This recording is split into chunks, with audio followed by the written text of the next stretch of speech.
I'd like to call to order the Peabody Planning Board meeting. Agenda for Thursday, November 7th, 2024, 7 p.m., held at Peabody City Hall, Wigan Auditorium, 24 Lowell Street, Peabody, Massachusetts. First item on the agenda is the approval of the meeting of 10/17/2024. Mr. Chairman, move approval of the minutes of the meeting of October 17th, 2024. Do we have a second? Second. Aye. Present.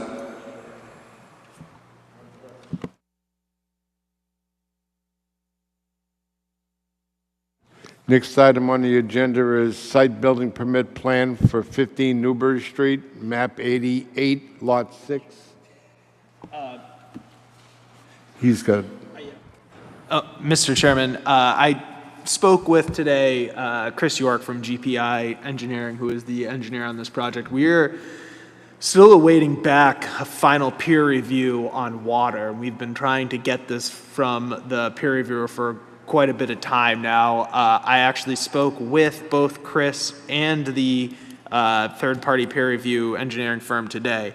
Supposedly they were waiting on some information from the applicant. The applicant has, Chris said, got it to them. They have it. Unfortunately, they said it's going to be ready maybe by the end of this week or early next week. So we don't have the final piece, but once we get that, we will have the final piece of everything, in which we'll draft up a document that includes all these conditions, many of which have actually already been done. They've had many of these different things for quite a bit of time at this point. So Chris emailed me today a email requesting a continuance to the planning board's next meeting, which is December 5th. So I have an email here requesting a continuance. Mr. Chairman, on the matter of 15 Newbury Street, I would move to receive an email communication sent to Mr. Levin from Christopher York, project manager.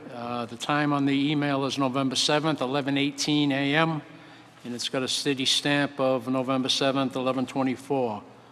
Move to receive the communication and grant the extension of time until December 5th, 2024. Second. Second. We have 2 seconds. All those in favor? Unanimous. Thank you.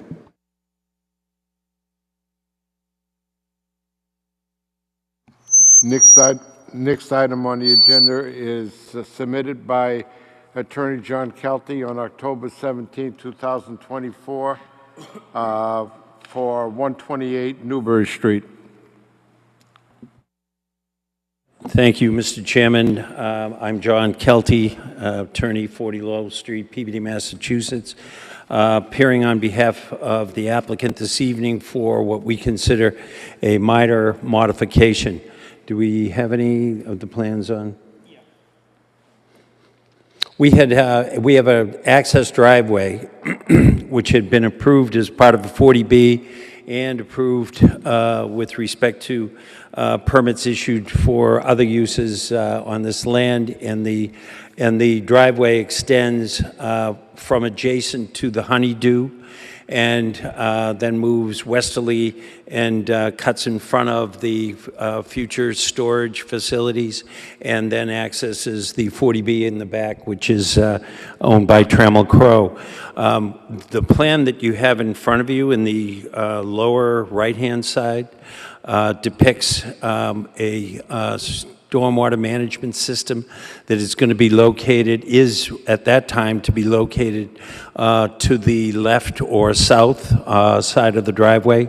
That facility, in order to make a little more space for the development of the lot that it sits on, the parties at interest have determined, the people that share in the easement have determined that they'd like to move that stormwater drainage system beneath the roadway itself and using the same materials. So it is going from a somewhat, a certain length. It'll get bigger as, do we have the other plan? And you'll see now.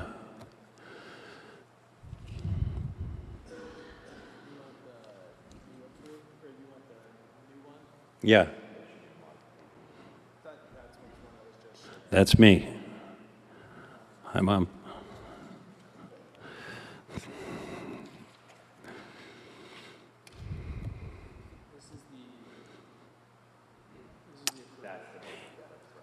this is the plan we're seeking your approval of. And what this does is it elongates the stormwater management system and puts it entirely under the road. We're using the same materials. It is a Caltech system. This has almost a very tiny amount of less capacity than the original. However, we were a bit oversized with respect to the 100-year storm and stormwater management requirements. And that's the extent of the change before you this evening. We've been over this with the building commissioner and with Mr. Politz at Public Services. And Mr. Politz, as evidenced by your a memo in your packet this evening, he has indicated that he has sent it out to Horsley Witten for their review. It is our expectation that they will find our filing more than adequate, and this particular treatment being just a de minimis change. And Eric Bradnese from the Engineering Alliance, who prepared the plan, is here this evening.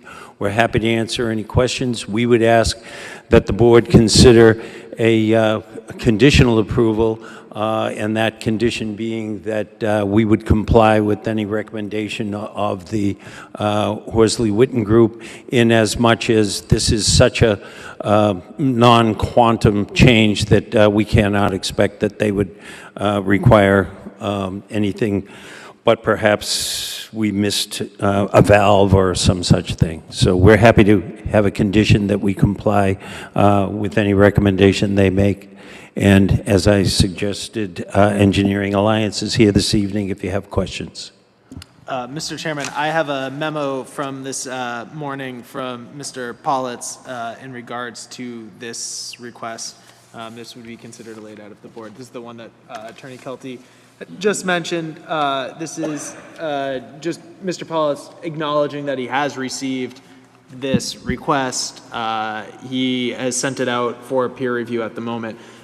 In regards to Attorney Kelty's comments, while I do think this would be a de minimis change, I also think that if with peer review, this going out to peer review for the sake of everybody here, especially the client, to not have to keep coming back in front of this board, I don't know if the board feels that they might want to continue this until they hear back from Horsley Witten. I'm afraid with a conditional approval is that if we just approve this conditioned upon whatever the peer reviewer says, it could be something completely different by the time it comes back, and then everybody has to come back again.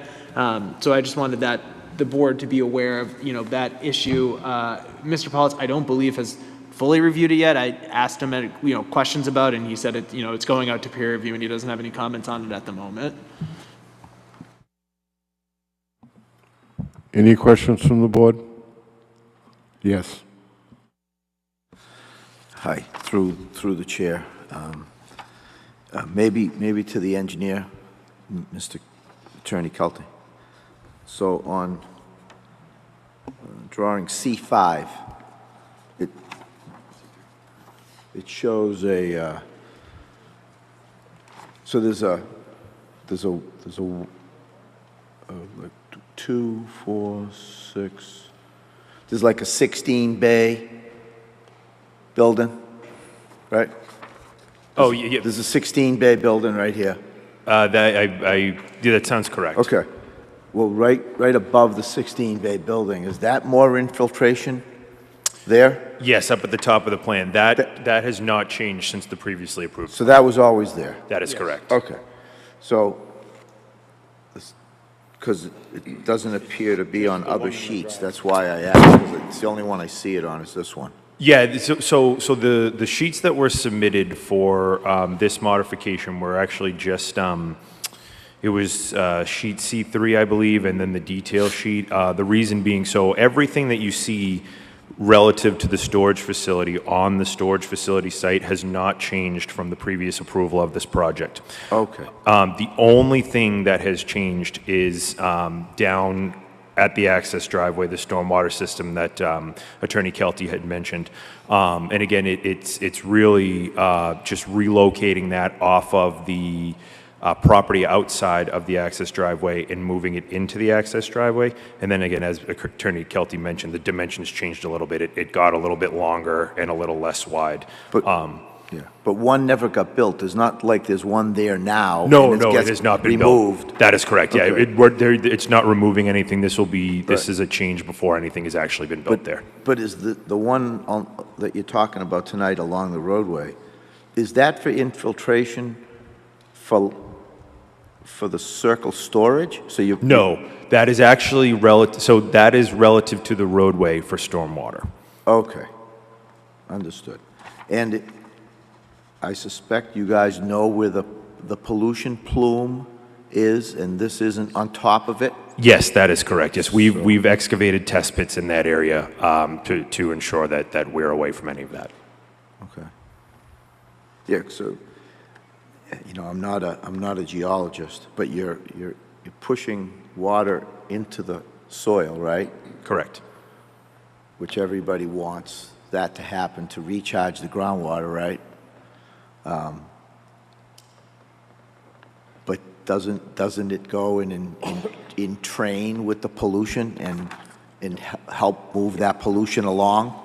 Is this being looked at, Jack? Because you know this place has been a nightmare for over 10 years. The issue to which you are referring right now was specifically reviewed in one of the very, very early peer reviews conducted in conjunction with our LSP.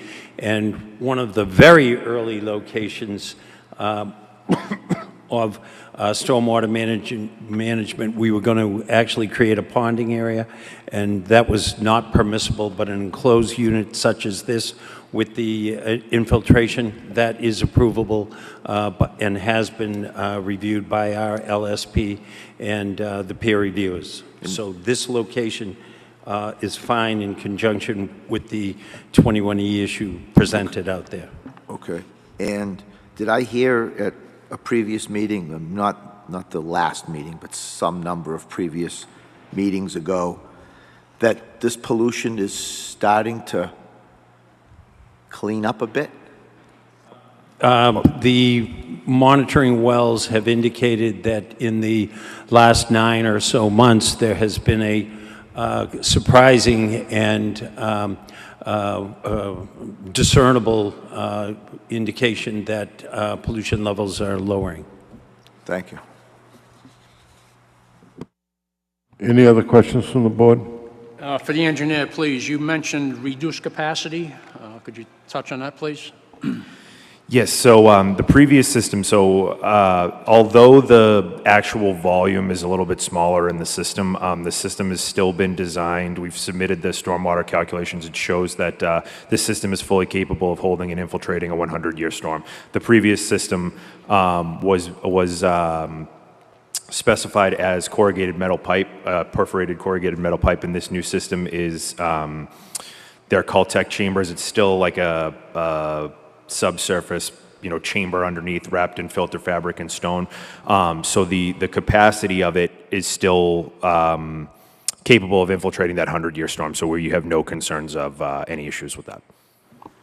And soil conditions are the same under the road as they are off the side of the road? Yes, that is correct. So we had a test pit excavated in the location of the previous system, and we also had a couple additional test pits excavated under the roadway, and they're identical in those areas.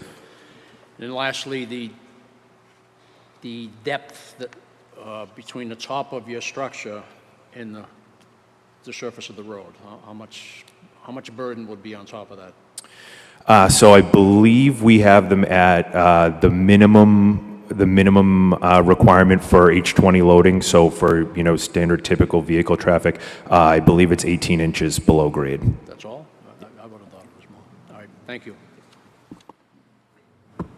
Through the Yes. chair. Thank you. Jack, don't have it in front of us. Can you just remind me, this triangular shaped lot is under common ownership with the storage facility, or are they two separate owners now? I don't recall the...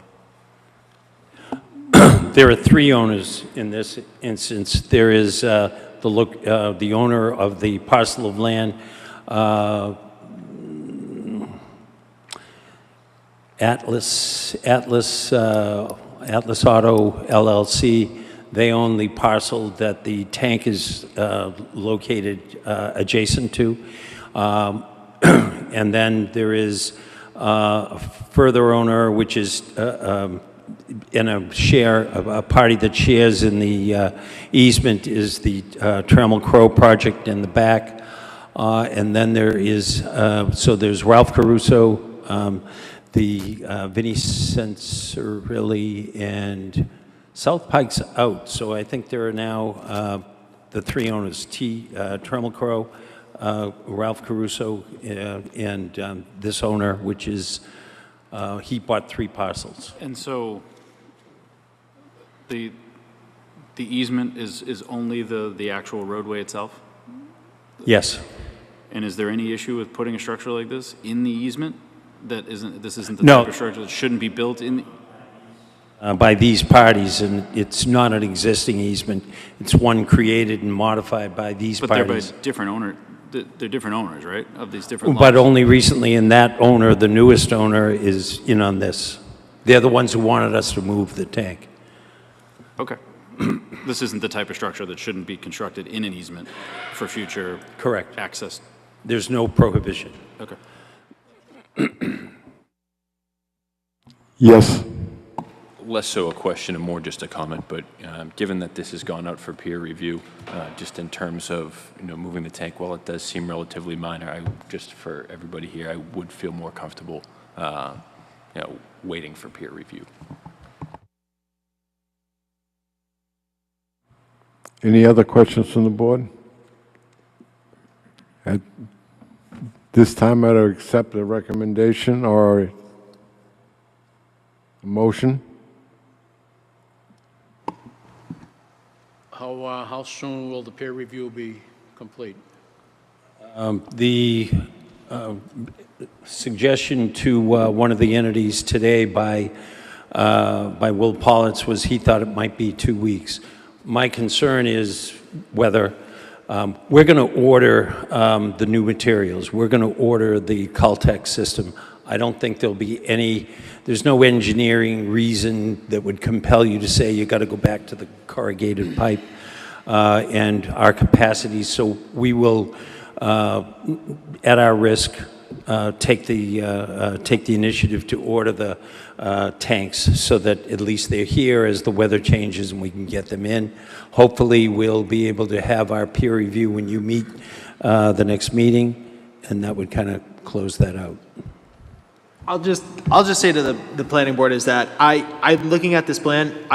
I truly think that this is a minor modification. I think they are just moving stormwater over. I don't think this affects the site plan. My concern, though, is that if this does go to peer review and peer review comes back and says, well, actually, you can't do it like this, you need to move it a little bit, which requires you to move something else, it's then they have to come back again, do new plans that show this, present this to the planning board, again, go look at this. Whereas if this was to be, Attorney Kelty was to ask for a continuance to the next meeting, peer review comes back, says, yep, you guys are all set. I think then it's totally something good. My just fear is that, they can't do it there. They need to move a roadway, something else happens that now it's maybe not a minor modification and it's a deeper discussion about something else. I think that this peer review should go pretty quickly as it's not a massive change as we're noticing it. But I think that this would be something that the planning board and the city might feel more just comfortable with being reviewed first before approving. I'm going to have to agree with Mr. Walsh and Mr. Levin. I'd feel more comfortable with the peer review.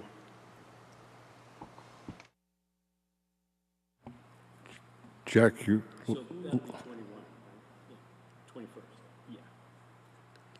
would you like to request its continuance to the 21st, Jack? I'd ask that I would respectfully request that this matter be continued until the beginning of November 21st. Move to allow the petitioner the extension of time. Second.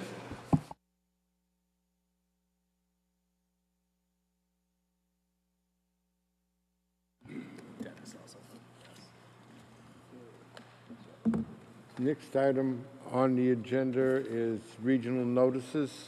Yep, I just wanted to make the board aware. I'm sure many of you have seen this in the headlines. I'm sure many of you have read the news. Many of the regional notices that we received were communities around us sending forth their MBT 3A zoning to comply with it.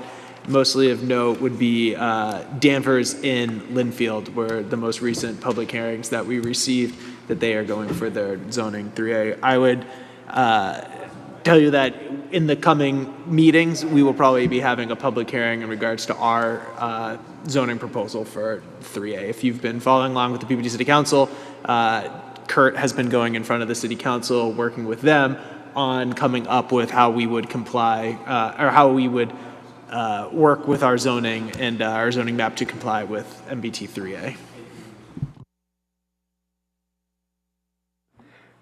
Next item on the agenda, in your packet, you received the 2025 Planning Board meeting dates. Any questions?